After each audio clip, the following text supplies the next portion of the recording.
E aí, mais uma análise hoje? Hoje vamos dar uma analisada em JSRE11, o fundo que a gente já fez uma análise no canal, vou deixar aqui no card. Mas hoje, o último relatório que a gente pegou foi de agosto, então tem de setembro e de outubro pra gente analisar. Então vamos dar uma olhadinha como é que tá o fundo. Aqui no relatório do mês de outubro do fundo, ele comenta que o fundo nesse mês agora de outubro, ele concretizou a alocação de quase 2.500 metros quadrados no edifício paulista, que inclusive, e aí desse modo, o edifício paulista que estava antes vago, agora está com a vacância zerada. O único imóvel que ainda está com vacância é o Complexo Rocha Verá, e aí a parte dessa alocação aí, quase 300, quase 400 metros na realidade, foram desocupados nesse mesmo mês, pela Interfusão, e aí, logo em seguida, eles já colocaram a Petrobras para colocar tudo. Então, acredito eu que eles deram enroladinha ali no contrato, falaram, olha, o cara tá saindo aí, você não quer pegar tudo? Aí falaram, então tá bom. E aí, foi nesse jeito. Que, inclusive, no relatório do mês passado, que a gente acabou não pegando no mês de setembro, ele comenta justamente que tava rolando uma negociação que já tava no nível avançado para zerar a vacância, e também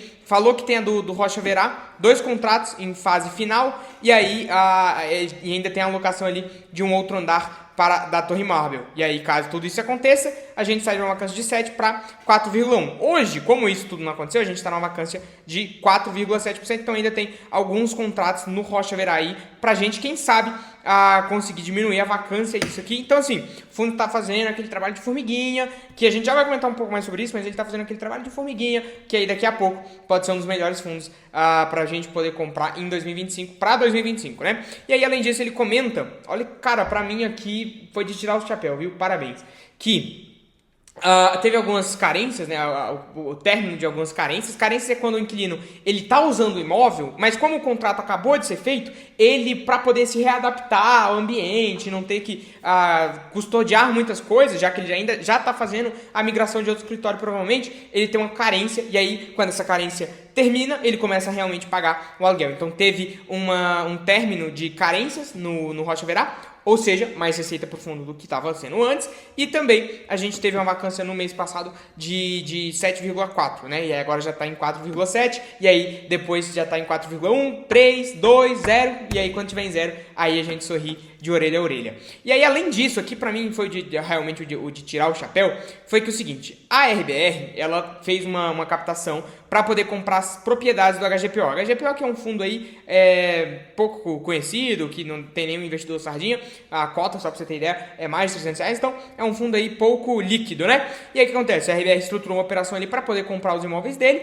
e aí isso traria um lucro para o JSRE. E qual que é o maior problema, se você viu o vídeo do JSRE ou conhece qualquer coisa do JSRE, qual que é o maior problema do JSRE hoje? Não é vacância, é a dívida dele. É a dívida que ele fez para poder comprar o Complexo Rocha Verá. Então essa dívida atrapalha muito. Só que para pagar essa dívida, ele tem que o quê? Gerar caixa. Só que não dá para você emitir com a cota a zero, quase a metade do VP. Então qual que é a única solução deles?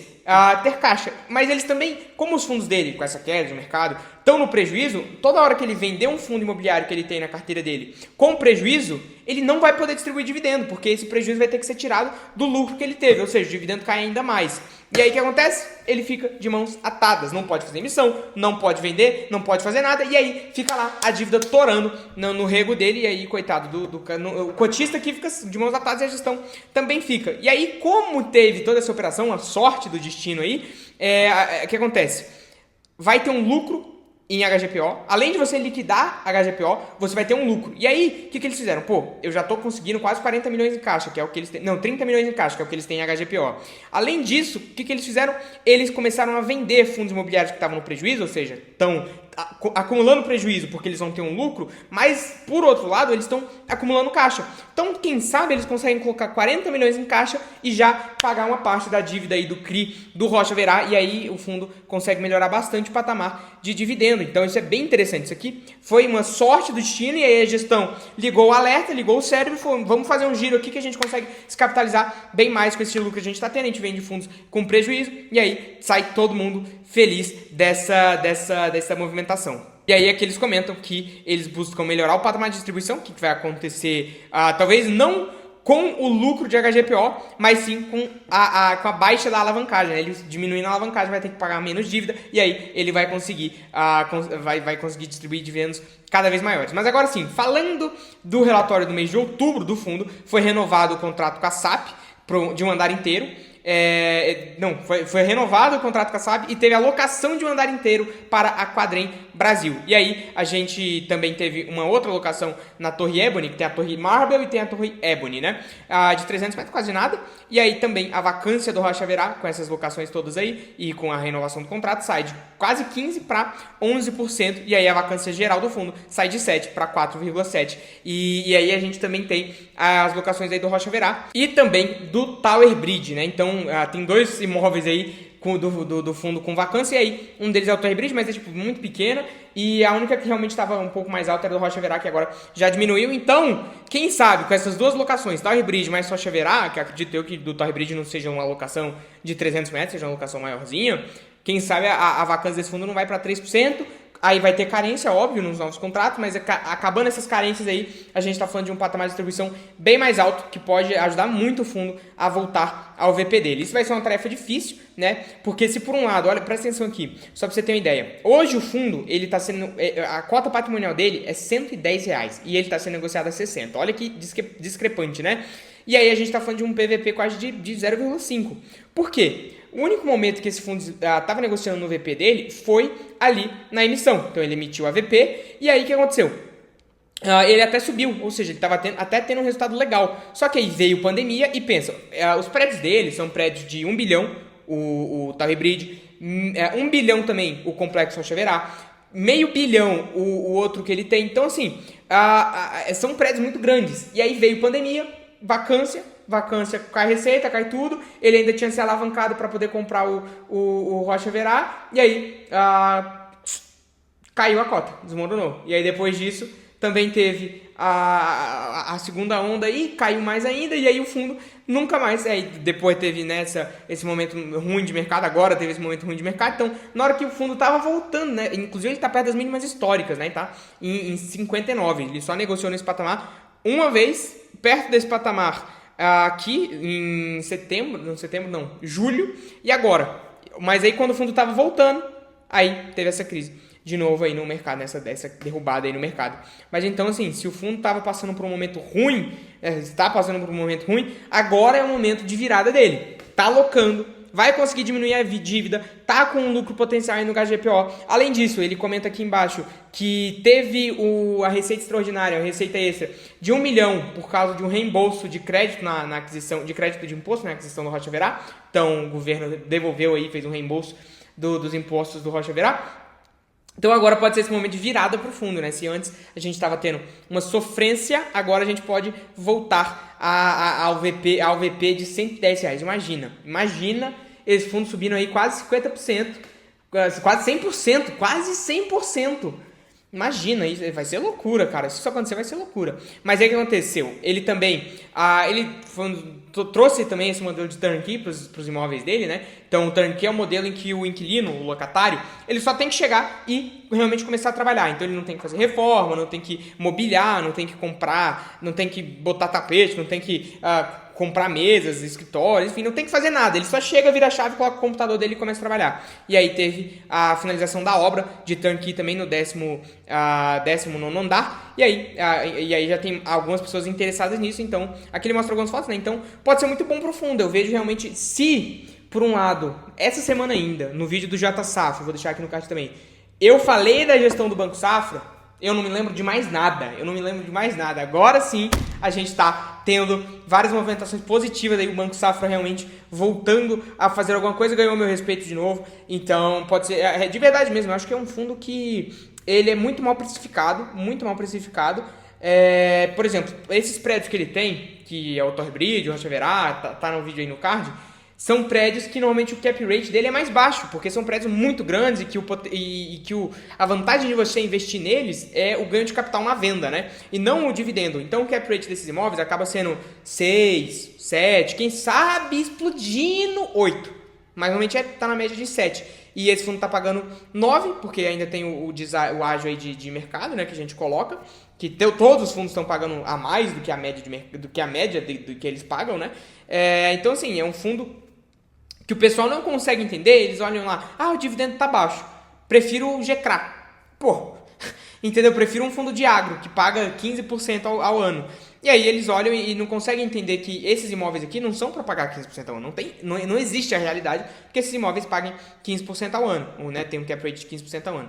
E aí eles comentam também que teve a assinatura do contrato de compra e venda do HGPO, e aí isso traz uma amortização de 57 por cota e depois uma distribuição de 130 reais por cota do fundo HGPO, e aí também, como eles avisaram, vai ter esse aumento de distribuição, que eles falam que vai ser de forma sustentável, acredito eu, que nem vai existir, porque eles estão justamente amortizando, vendendo cotas de fundos imobiliários que estão no prejuízo para amortizar a dívida. Então, para mim, isso aqui tá de parabéns, né, que eles comentam sobre isso. E aí tem um desembolso, e aí ele teve um lucro maior por conta desse desembolso aqui, de 0,53, e aí a gente teve um dividendo de 0,48, que representa aí 9,30 ao ano. E por que ele pagou menos? Né? Porque ele já tinha pagado mais do que ele tinha arrecadado nos últimos meses, então agora ele está no 0 a 0, né? Acredito eu, sem caixa também, sem resultado acumulado para distribuir. Aqui a gente mostra um pouco da DRE, e é justamente o que eu falei. A despesa administrativa do fundo, até por conta de ser um fundo grande e tal, ela é 7,5% da receita total. Não é muito. Mas o que realmente atrapalha o fundo, além das vacâncias e além de ter uma despesa um pouquinho cara, é justamente o CRI Rocha Verá. Representa quase agora, que o fundo ainda está num bom momento de arrecadação, perto do que ele esteve nos últimos meses e até anos aí, ela representa 15% da receita do fundo, então acaba prejudicando muito. Então ele conseguindo amortizar essa dívida aqui, diminuir o patamar dessa dívida, que é uma dívida cara, né? Fez mal, né? Foi uma dívida que ele pegou num momento totalmente errado de mercado, com péssimas condições, enfim.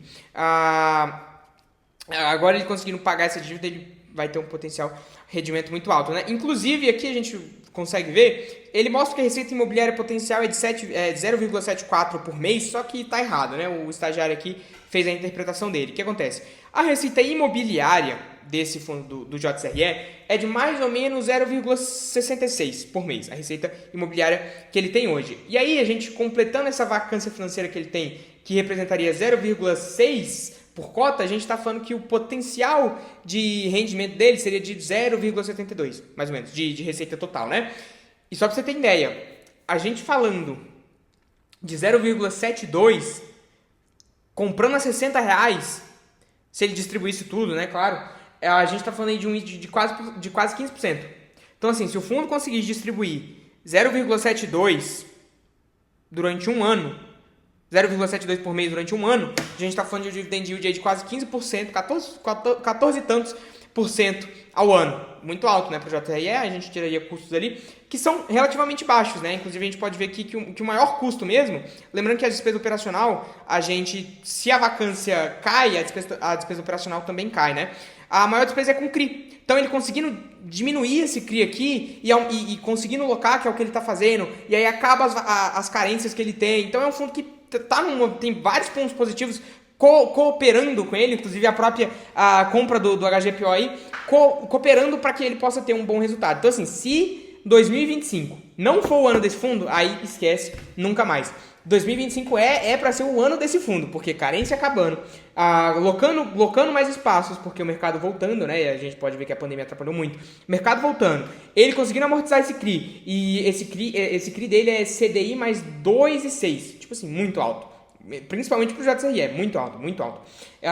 Então, a Selic agora em 11 e tralalá, a gente está falando de uma dívida de quase 14% ao ano, que é muito alta, é uma taxa muito alta. Pensa, pagar 14% ao ano é bem alto, principalmente para um fundo imobiliário como o JCRE. Então, a Selic caindo em 2025, acredito eu que vai cair do patamar atual. Ele conseguindo alocar, terminando carência, a dívida diminuindo porque ele vai estar pagando, diminuindo os juros. Cara, tem tudo para ser o ano do JCRE. Então, se 2025 não for o ano de JCRE, realmente, inclusive eu postei na comunidade um print de uma nota de corretagem ali, que eu fiz algumas compras de JCRE agora há pouco, mas assim, coisa boba, acho que foi uns 15 mil, coisa pouca.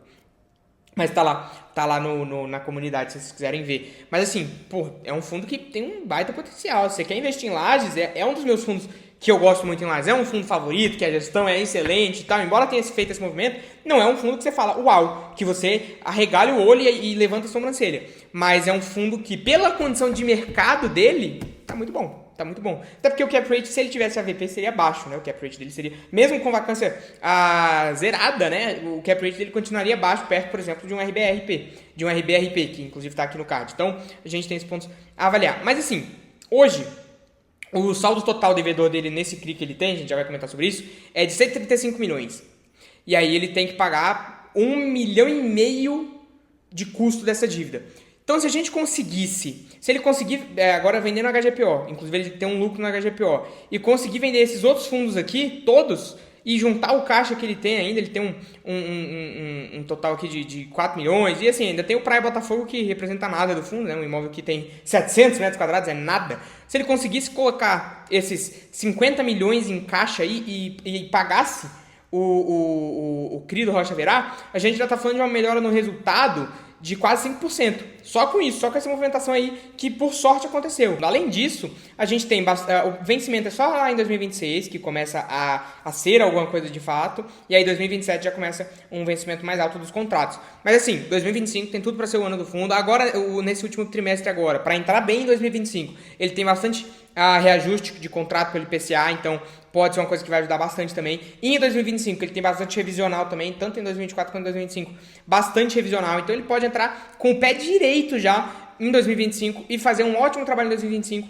para que o fundo seja o top performance, todo mundo fique olhando e a gente venda com lucro em cima do pessoal sardinha que vai estar entrando nessa época aí. Mas sobre o JCRE é isso, você ainda não assistiu o vídeo no card, lá tem uma análise um pouco mais completa do que essa, mas realmente é um fundo que eu gosto bastante, tem uma posição grande nele e é realmente um fundo que, se as coisas acontecerem de acordo com o que eu acredito que vão acontecer, então diminuição da vacância, a diminuição da dívida, uma dívida mais barata com a Selic caindo, o fundo terminando carência, conseguiram fazer revisional, conseguiram fazer reajuste contratual agora no último trimestre e conseguiram vender esses, enfim, conseguindo realmente fazer isso, ele pode começar a ir voltando, e aí ele vai voltando, e a gente sabe, né? Quando o fundo ele começa a subir, todo mundo compra, o que faz com que ele suba mais ainda, então a gente sabe que o fundo fazendo um bom trabalho, agora o mercado está num momento ruim, então as cotas, o fundo está melhor do que ele esteve nos últimos tempos, só que as cotas estão piores do que elas esteve nos últimos meses, porque o mercado está num momento ruim, mas esse fundo agora fazendo o trabalho dele, que tem que ser feito, trabalho de formiguinha, na caverna, no escuro, e em 2025 sair à luz do dia, aí a gente pode realmente ver um fundo de altíssimo potencial, pelo menos na minha visão, é um fundo que eu gosto bastante, como eu já disse. Sobre o JRE é isso. Se você gostou, segue aqui o canal para você não perder esse tipo de análise. Já deixa aí nos comentários qual fundo você quer ver aqui. Então, se tiver um fundo que você quer ver aqui, pode deixar que a gente traz a análise dele também. Mas é isso. É nóis e